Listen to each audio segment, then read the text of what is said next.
The night market of silent rivers. In the northern reaches of Benin, beyond the dust-red roads and whispering savannah, there lies a village called Zangora Bend, a place where three rivers fold into one another like clasped hands. The villagers say the rivers meet to remember something ancient, and once every year, on the new moon of the 7th month, that memory awakens. On that night, in a forest clearing where a colossal iroko tree spreads its roots like veins across the earth, a market appears, one that should not exist. It is not marked on any map, it has no official name, and it does not welcome the living. Some elders call it Akpato, the hidden exchange. Others whisper a darker title, the workshop of endings. But among the desperate, it is simply known as the place you go when hope has failed you. Because this market sells what the world cannot. It sells youth that time has stolen, talent denied by birth, luck that never came, love that slipped away, and even years not yet lived. It sells forgotten memories and rewritten futures.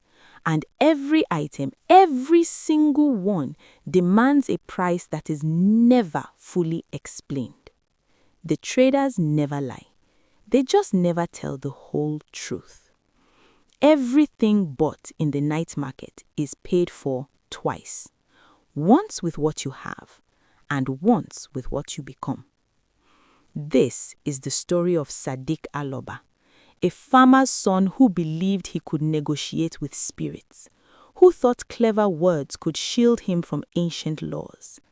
It is the story of a man who learned too late that some bargains cost more than money, more than blood, more than life itself.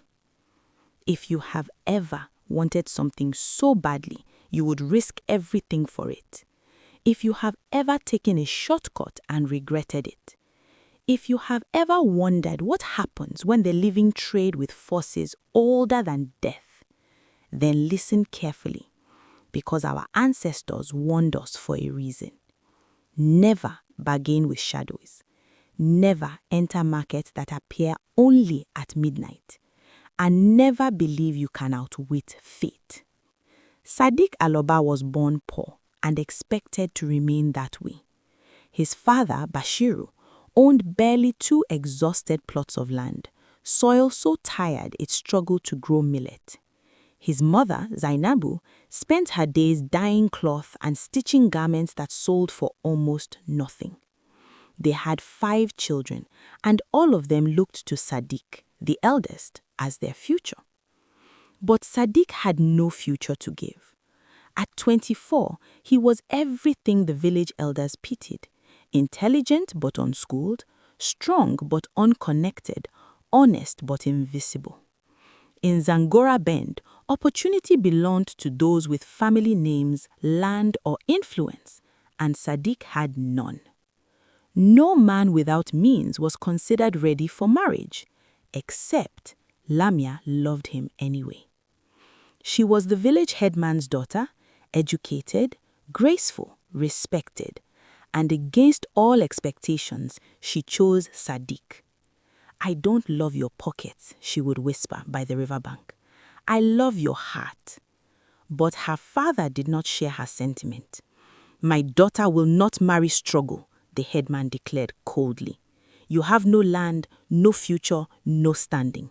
Love does not feed children." Sadiq left the compound burning with shame, his chest heavy with helpless anger.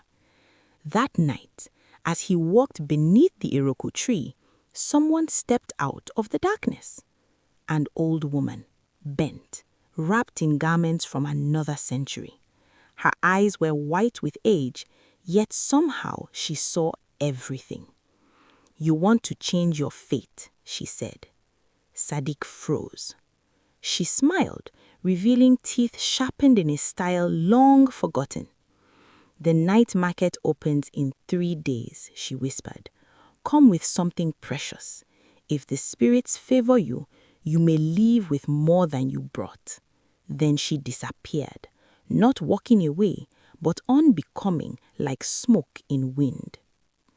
Most elders denied the market's existence, but the oldest ones, the keepers of unwanted memories, did not.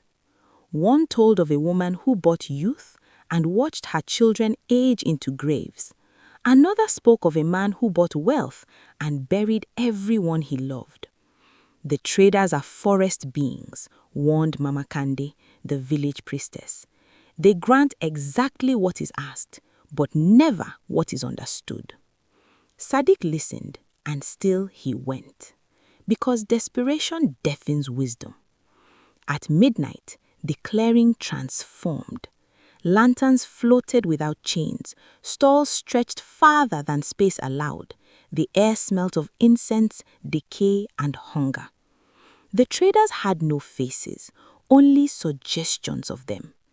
There were bottles labeled youth, jars of talent, hourglasses marked 5 years, 10 years, a lifetime, and prices.